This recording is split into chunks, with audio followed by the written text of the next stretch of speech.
Ethan, I don't know if you have a minute. The link is in the chat. If you can give him, just give him a minute of your time. It's okay, man. It's early in the morning still. Don't worry. I said if you could. I didn't say do. If you could. I'm excited about this because the drawing is good. It's just see, that's a perfect page to like point out the problems with. The drawing is good, right? It's pretty good. Mr. Dong says it looks better than most of the Comicscape books that come out, and sadly, that is true. When do we first see the shark? There we go. There's the shark monster. Right here. That, I mean, you see what I'm saying? Like that should be 2/3 of the page. The shark monster should be most of the page as he bursts out of the floor. The rest of it isn't important. And the poor shark monster, which is enormous, he's got 1/6 of the page to himself. He's not very important. He's not very imposing. He doesn't have an impact on me. I'm not excited to see him because you're not excited to show him to me. So, all of this stuff needs to, you should just kind of go, what am I trying to excite people about on every single page? What is the impact moment? And if it's not action, it's emotion.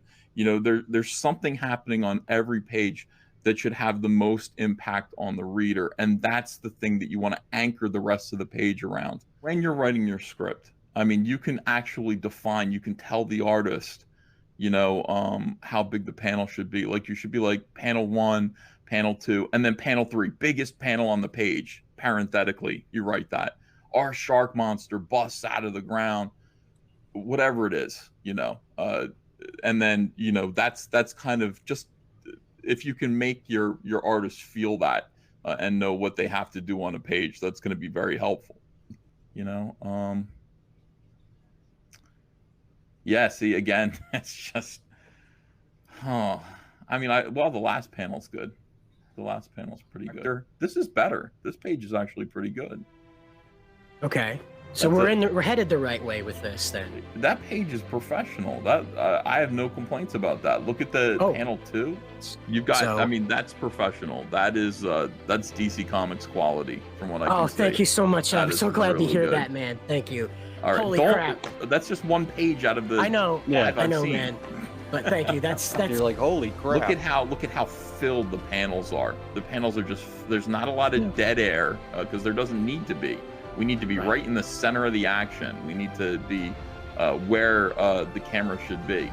And there's not a lot of dead space. There's room for dialogue. There's room for balloons. But yeah, all the panel breaking is great. Good. It just looks good. That's a good looking page. All right, go. Well, give me one more. That's Is that it? Yeah, I've only got 8 pages at the moment, so that's a good start. I would lead with this page. You want to have your initial image, because everybody gets one image on Indiegogo as people are just scanning through campaigns. That first image next to the title of your campaign needs to have impact. For Cyberfrog 2, I just had Heather crying, covered in blood, and Cyberfrog with a stinger through his head. Cyberfrog 2, Wreck Planet.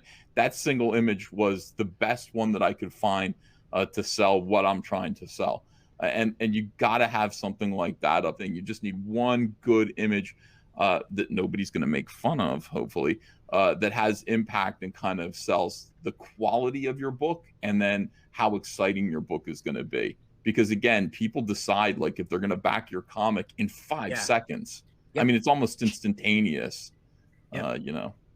So, anyway, I'm going to go. Thanks for having me in, and I'll see you guys later. Thank you.